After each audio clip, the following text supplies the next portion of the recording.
Hello and welcome to Abundant Living Everyday Legacy Series.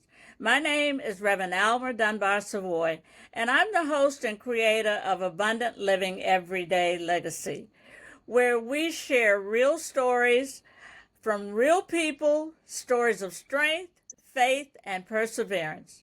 And today I'm honored to have an incredibly strong and courageous woman share her story with us.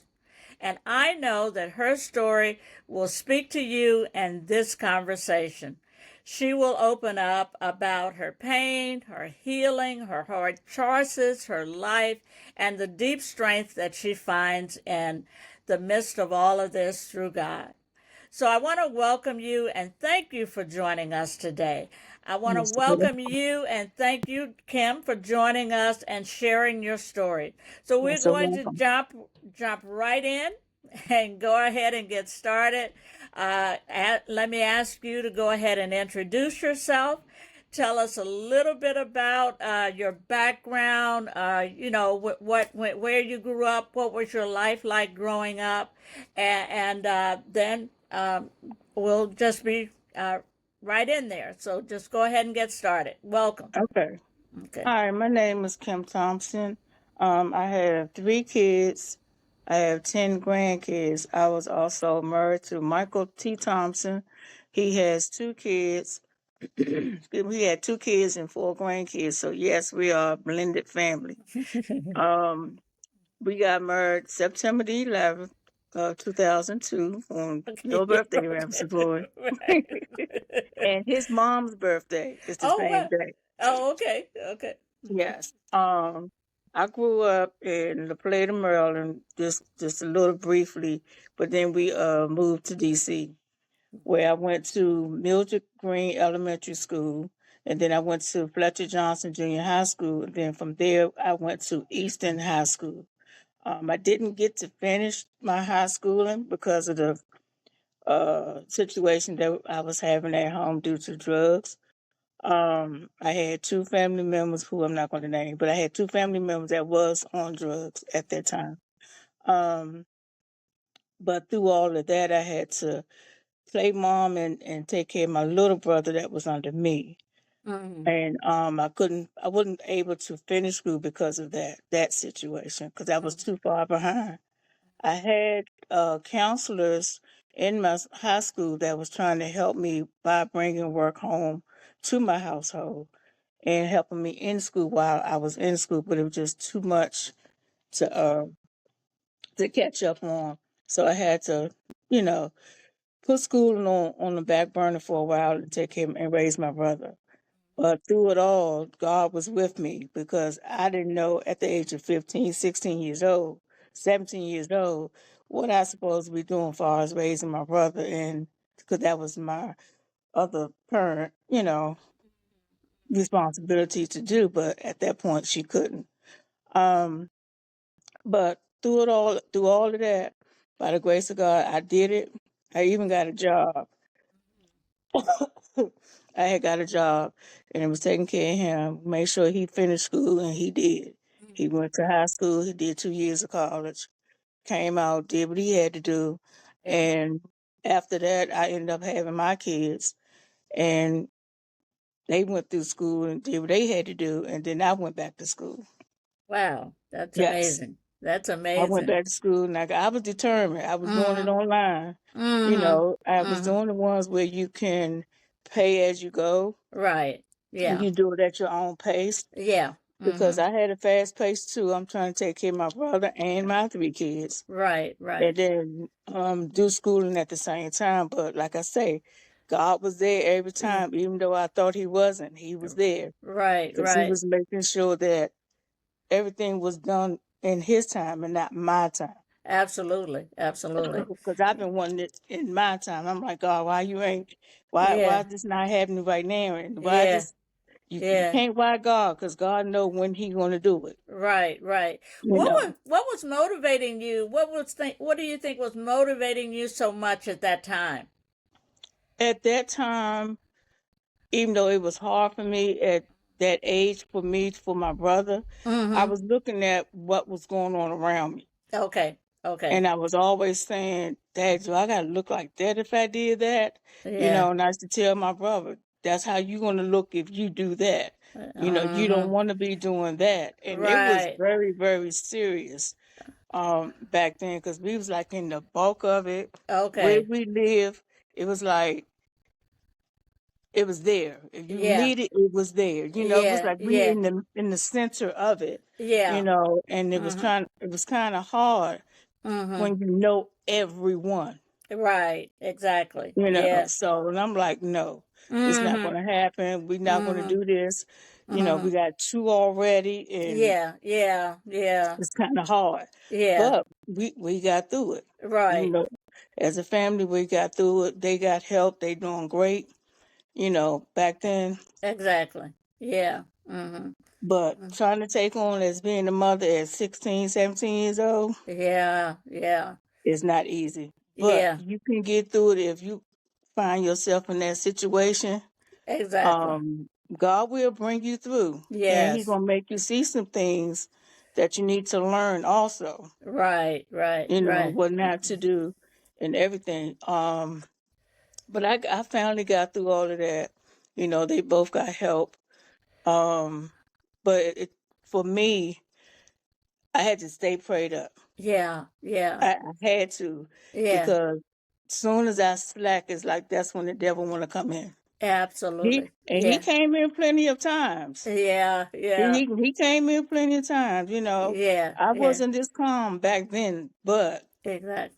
just to talk about it, I wouldn't do it. I Mhm. just kept everything held within, and that's not good. That's not Yeah. good at all. I would recommend you talk to somebody, Yeah. and I'm the type I hold everything in. I try to do it. If I Mhm. can't do it, it just won't get done. Or I'm that type Mhm. of I can't. I have issues. That's the word. Mhm. I have Mhm. issues with opening up. So this Mhm. the first for me. If you hear me rambling, you know why. Well, I really thank you, and you never know what you're sharing. I'm grateful to God that these stories have been blessing, and that's exactly what I know is going to happen with this story. So, Yeah, as you talk about that life now, you mentioned that you got a job and you met your husband yeah, at your job. Okay, yeah. I so did. yeah, so tell me, what was your life like with your husband? What was life like with your husband? We had a good life. I met him at work. Mm-hmm. He worked on one side of the base, and I worked on the other side. But we was with two different companies Okay. on that one base. Mm-hmm. So happening, our building, we got transferred, so our building was right next door to each other. He could see me and I could see him. And I Mm-hmm. used to flirt with him all the time and mess with him. So I'm just that type of person. When I'm at work, I want to have fun. You don't have to be serious all the Yeah, time. yeah, yeah. So Mm-hmm. the day that we met and we started at they used to say courting and stuff. Mm-hmm. Um we had he had proposed to me on the base. And Okay. I was I was Yeah. done. Yeah. And he had it set up very well too. Oh, He had okay. all the coworkers and all that stuff to come around. What we normally do for lunch, Right. that's when he did it. You Oh. know. But Uh-huh. it was really nice. It was really nice. But Okay. we had a great life. Okay. We did Okay. everything together. Okay. Okay. Even with his kids and my kids, we blended everything together. We did everything together. And then he started getting sick. Okay. And when he Okay. got sick, that's when it got serious Oh, because he okay. always did have a heart problem. He had congestive heart failure, and he had COPD, and he has issues with his kidneys. Okay. But Okay. it wasn't as bad when he first told me about it. And Mm-hmm. this was very early on when we first met. He was telling me, and I Mm. was like, "And I thank you Okay. because that's Mm-hmm. something serious, and I don't want to have to find out something later on down the line." Right. So Right. we Yeah. was, again, we had got a lot of appointments, Okay. different specialists, and all kinds of stuff. But through Okay. all of that, he had God in his life. All right. He Okay. had God. He even Okay. played for the church for 9 years. Yes. Yes, he did. Yes, he Yeah, he did. played them drums for 9 years at the Uh, church. So Yeah. he had God, and I always said when me and my kids' biological father wasn't together, and then I said I'm gonna wait until God Mhm. Mhm. send me, and He sent him. Okay. Okay. All right. All right. So it So sounds like that his presence and support was really such an anchor for yes, you at that time. Yeah. yes, Okay. Okay. And how long has he passed away? How many years has that been? it's been 4. It'd be Fine. 5 this year, the 25th of May. Oh, I mean okay. the 29th of May. Oh, okay. It'd be Okay. 5 years. Okay. All right. Okay. What are some of the things since in terms of his support and presence that he gave to you?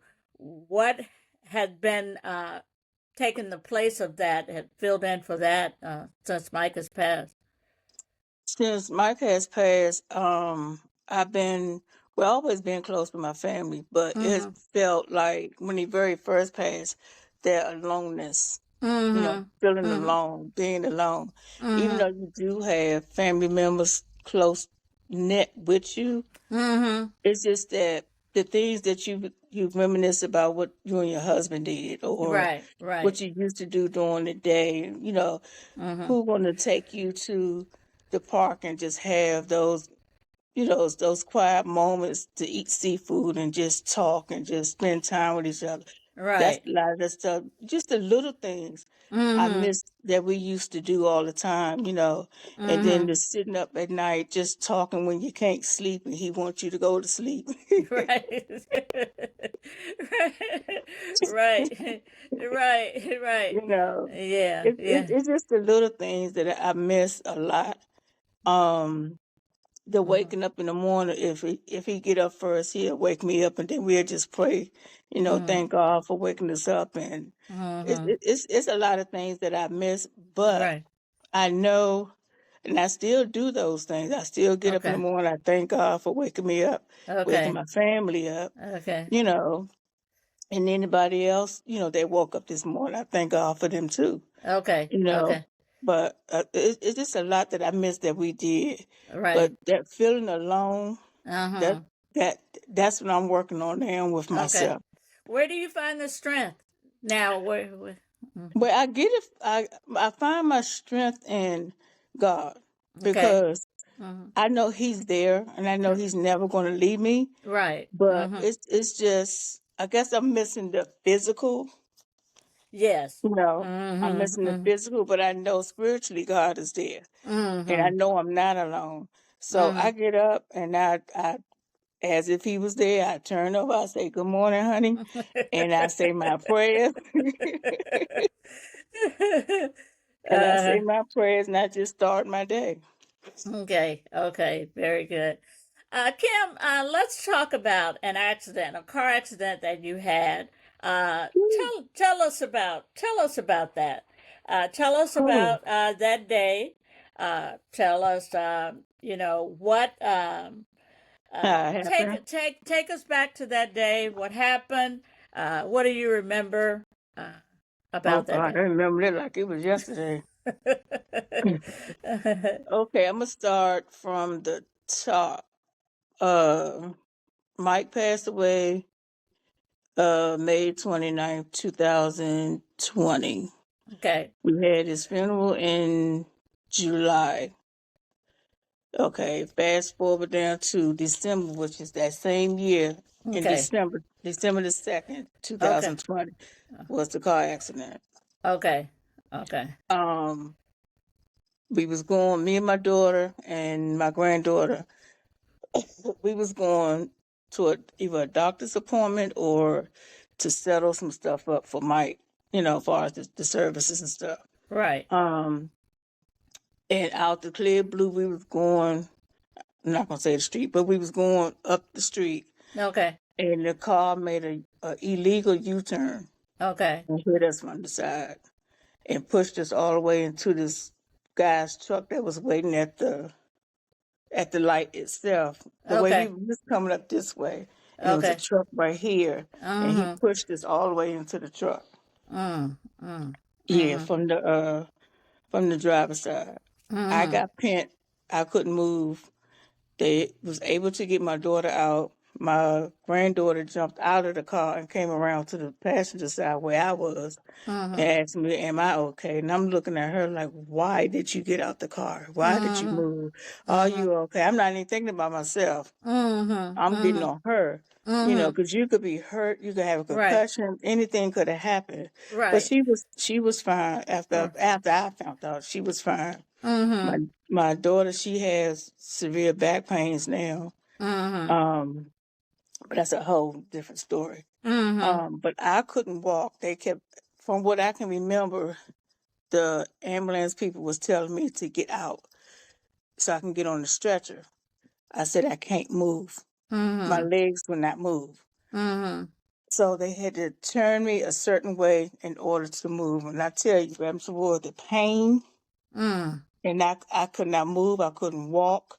I couldn't do anything. And then I passed out. Mm. Once they got me into the ambulance, only person that I saw was my son. My son was telling me everything is okay, and I'm looking at him like, you know how you see a fog, but you Yeah. can't see Yeah. that Uh-huh. you just see a figure. You kind of, But it yeah. was but it was my son. Mm-hmm. Mm-hmm. Um, I can't tell you how fast he got there because Mm-hmm. they was there. Mm-hmm. Um, he was telling me that everything was going to be okay, and I'm shaking my head, but at this point, I still can't figure Mm. who that was. Exactly. Yeah. Mm-hmm. But then they took me to the hospital. Oh, well, they took me to the hospital. You know how they transport you from the ambulance gurney over into the bed. Right. That hurt so bad. Oh, I screamed so loud. It hurted Mm. so bad. I could not move. I couldn't walk. Um, After that, they had to do surgery on both of my legs. They had the left leg was the worst one. Okay. So I have a plate and bolts and a rod in my leg, Okay. the Okay. left one. The right Okay. one, I just have a rod for Okay. mobility. But they told my brother, and I didn't find this out way after until I had the rehab, Okay. that they was going to amputate both my legs. Wow. So you Yeah, didn't know that at that at time. all, Okay. at Okay. all. Because Okay. my brother told them not to tell me. And I Okay. was like, why not? That's something I should have known. They should be able to tell me that. But he Mm-hmm. was like, no, you wouldn't be able to handle it. So they were both legs they were going to amputate, or Both. was it both legs? Okay. It was both because they said the bones in both my legs were so like little chips. That's how bad it was on the inside And both legs. in both legs. Okay. Okay. Yeah. So Okay. I thank God. That's what I tell anybody. My life could have went a whole different way. Mm-hmm. Mm-hmm. For that car accident, I thank God every day, every moment of my life. I Mm-hmm. thank God that I can walk. I tell anybody, I walk funny, but I'm walking. Okay. Okay. Okay. All right. Wow. What was your recovery process Okay. like? My recovery process, I was in the hospital for, see, from December, because I was in the hospital from Christmas to New Year's up to like February. Okay. Okay. So from December to February, I was in the hospital. Because, after a certain period of time, the insurance make you Right. go to rehab. Right. Then from March, no, from the end of February, starting March to, I want to say June, I was in rehab. Okay. Because Okay. I had to learn how to walk all over again. And after that, they sent me to uh, therapy, Okay. where I was Okay. getting outside therapy once I came home. Okay. Okay. But Uh, still, when I came home, I still couldn't walk. okay. Okay. So I had to go to therapy for outpatient therapy. They was coming into my home and doing therapy that way. Okay. And they had the nurses and people from MedStar. They was coming in with their nurses and do my vitals and all that stuff as they Okay. were that was in rehab. Okay. So were you able to move any? Did you have any mobility at this time, or were you confined? I was Uh, confined. I was in my basement. okay. I was living out my basement for those next 6 months. Um, and that took a toll on me too, because Okay. I still couldn't move. I still had to depend on other people to come in and help out Okay. when my son and them couldn't do it while they was at work. I had to get aid to come in, and for me, that was kind of hard for me because I Mhm. didn't trust. I have a trusting issue with people that I don't know. You know, Mhm. especially when they're coming into your private place, your Mhm. home. Mhm. Mhm. And I wasn't mobile. I couldn't walk. I needed help to get out the bed. I had to transfer from the bed to the wheelchair, you Okay. know, and then you have a person in your home that you really don't know. You don't know what could happen to you, Right. Right. and just looking back on it when I go to Sunday school, he was talking about fear. That was one of my fears because I didn't Mhm. know these Mhm. people that's helping me, Mhm. but but I had to trust them. I had Mhm. to know. And I was Mhm. like, God, I said, I know I have to get this help. I don't have help no other way, Right. Yeah. because everybody is at work and everybody at school, and it's only me. So I have to put the trust in them the way you put trust in me, Mhm. Mhm. So I start opening up Mhm. and getting the help and stuff. And then I started going to therapy, outpatient therapy, and I started walking in therapy. All right. Okay. So during this process, what role did faith and prayer have in this process for you in this recovery? Especially emotionally, you talk about fear. So emotionally, what role is faith and prayer playing in this? Faith and it plays a real good part for me. Mm-hmm. It had to, because I was going down the road where I just don't believe nothing. Ain't nothing going to happen. This, and this. Mm-hmm. Where I had to have that faith. Because if you don't have that faith and you let fear take over, Mm-hmm. where you going to be? Mm-hmm. So I couldn't do that. And I saw myself going down that road because I Right. started counseling appointments, then I started counseling people to come in the home, you Mm-hmm. know. So Mm-hmm. I was like, no, I said, I got to get out this fear because it's starting to take over. Right. Mm-hmm. So Mm-hmm. once I just sat there and I just laid there because I couldn't move. I just Mm-hmm. laid there and I was like, God, I said, just give me a sign. Give me a Mm-hmm. sign. I don't want to go down this road. I want to walk again, and I know I need to walk again. I got Mm-hmm. things to do. I got grandkids, Mm-hmm. enough of them, Right. you Right. know, and Right. I'm missing out on doing things and seeing them do things, and because I go and pick them up from school and walk them to school, and Mm-hmm. just to hear their day, how they had a good day, and Right. I can't do that. I'm confined in this basement. Right. I got to Right. get out this basement. Right. So Right. I just lay there and I just listened, and then the quietness. Oh, it was just driving me crazy because you got to sit and you can't move and Mm-hmm. you can't do nothing, and Yeah. it just Right. all you see is the basement walls and the stuff that's in the basement. Yeah. It just drove me crazy to where Right. I just Mm-hmm. cried some nights, and don't nobody hear me crying, but I knew God hear me, Yeah. you Yeah. know. Yeah. So I Yeah. just sat there, I just prayed. I'm like, Lord, please just get me out this basement. Just Yeah. get me out this basement. Let me do the things that I need to do, Right. for my family. I want to do these things. I enjoy doing things for them. Mm-hmm. Mm-hmm. Mm-hmm. And I started going to therapy. I started calling the people back so they can come to the house and, Mm-hmm. and do what they need to do with me. And it's hard, but you can Mm-hmm. get through it. By the Okay. grace of God, you can get through it. He gave me that energy to where he said, no, he said, Kim, I know you can do this. You're going to do it. Right. Stop trying to do things your way. Right. Every time I did it my way, Right. it's like I was in It that didn't work out. basement even longer. Right.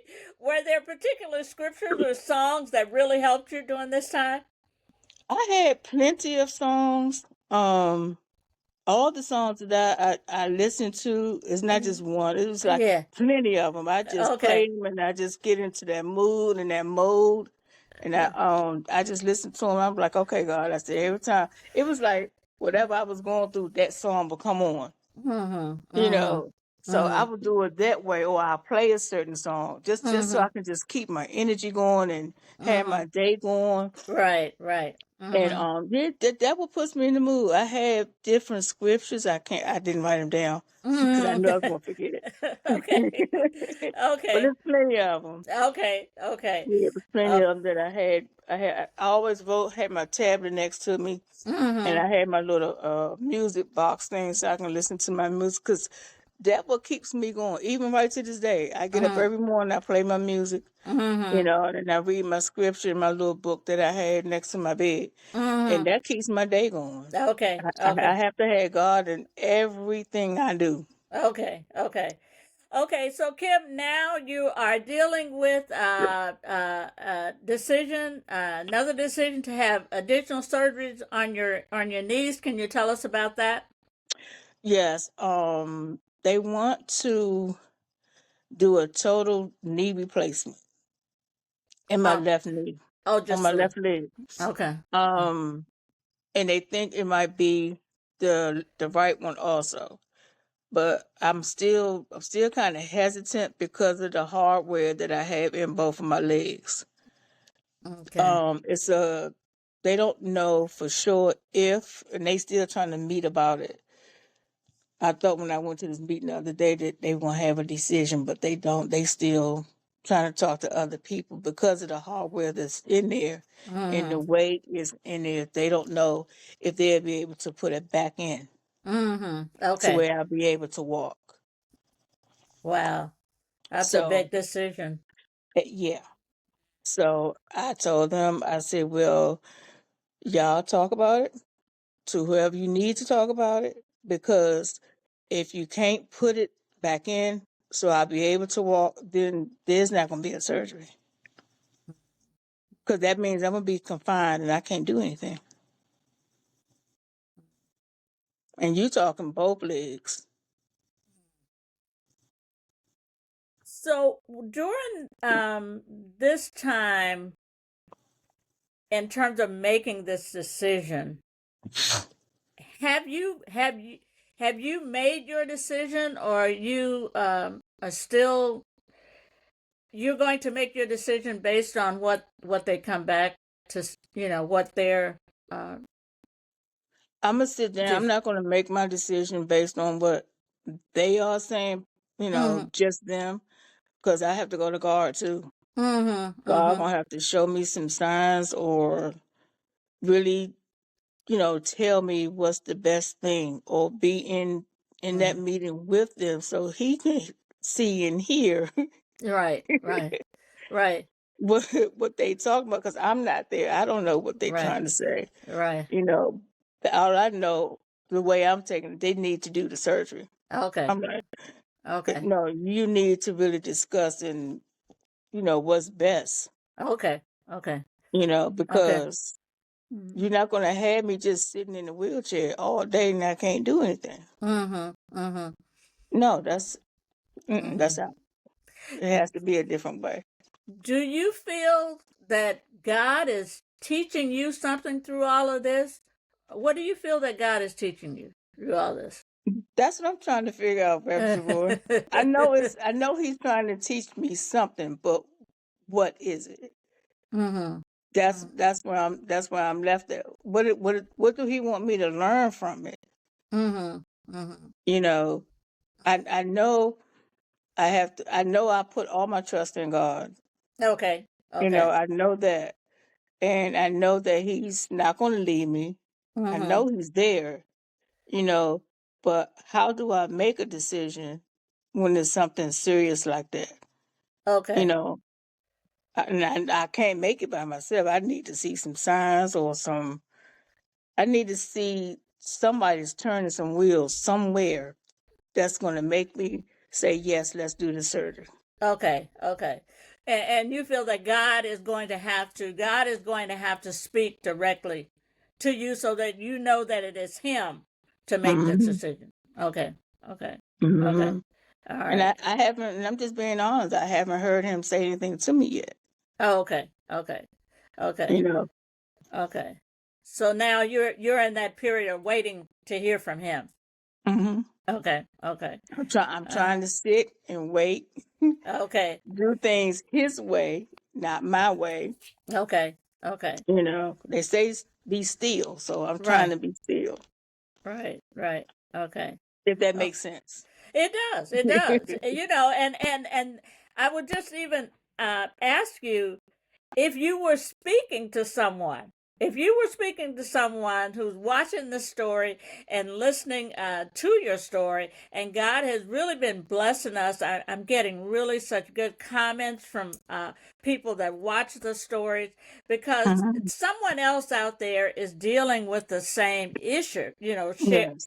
struggling with, making a decision due to a health challenge and not knowing what to do.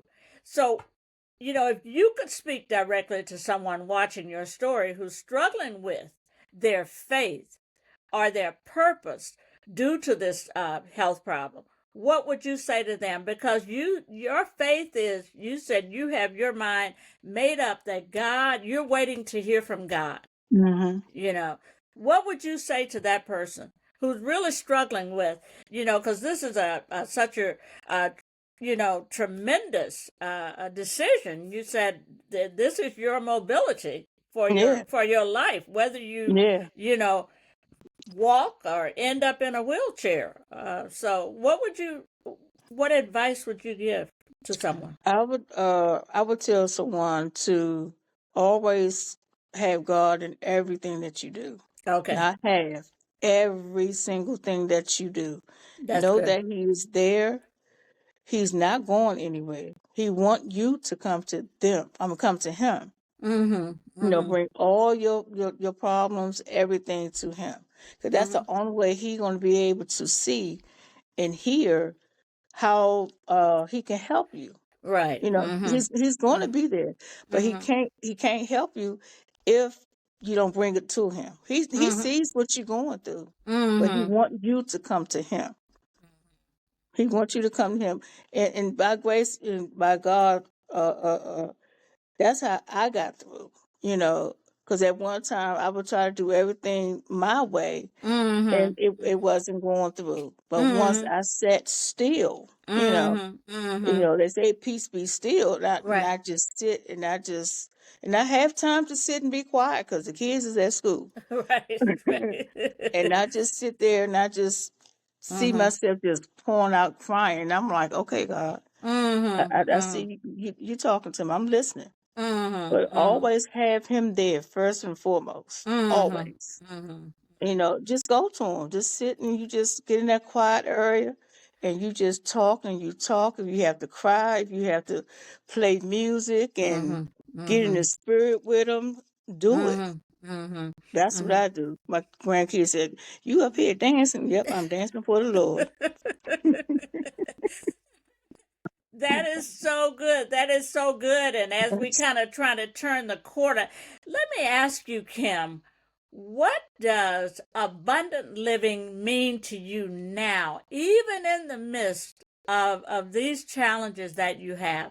What does abundant living mean to you? Oh, abundant living, what it means to me. It means hope. Okay. It means faithfulness. Okay. Okay. It means love. Okay. Because about them three, Okay. faithfulness. Right. What do you Right. have? Right. It Exactly. means a lot. It means that life can be no shorter than you make it, Okay. as Okay. long as you have God in your life. Right. Right. Right. Okay. Okay. Okay, next to the last question. So, next to the last question is there anything else you would like to share with others who are facing physical limitations or are just major life decisions? um, when you're facing life decisions, Mm-hmm. again, always put God first. Go to Okay. Him and get all your answers from him. If you feel as though you can't get the answers from him, then read your Bible. Okay. You know, Okay. if you don't have a physical Bible, download a Bible book on your phone. Okay. That's what I do. I Right. read it, and I Okay. just go to different scriptures, and Hmm. and I put him first. You know, Okay. it has to be spiritual for me. You Okay. know, and it can be for others. Okay. Okay. And the last question is, what would you like for your legacy to be? Um, what I want my legacy to be able for to be able to help anyone that needs the help from Okay. me Okay. and for my family. Okay. Okay. Okay. Well, everyone, there you have the amazing, powerful story of Kim Jennifer Thompson sharing her life story as to what God is doing in her life. And we are certainly going to be in prayer with you, Kim, as you are making this decision about the surgery on your legs and what all the doctors want to do. That certainly you will continue to be guided by God through all of this. Yeah, Thank you so much for sharing your thank story you. with us today. I know it's going to be a blessing to someone else, and what God has done, is doing, and going to do in your life. So, thank you, everyone, for allowing me to share Kim's story with you on Abundant Living Everyday Legacy Series, where we're sharing stories of real people. With real issues, but God is doing some amazing things in our lives, in their lives, and telling our stories on Abundant Living every day, so that someone else can be blessed by their story. So, as a curtain falls on today's story, and until the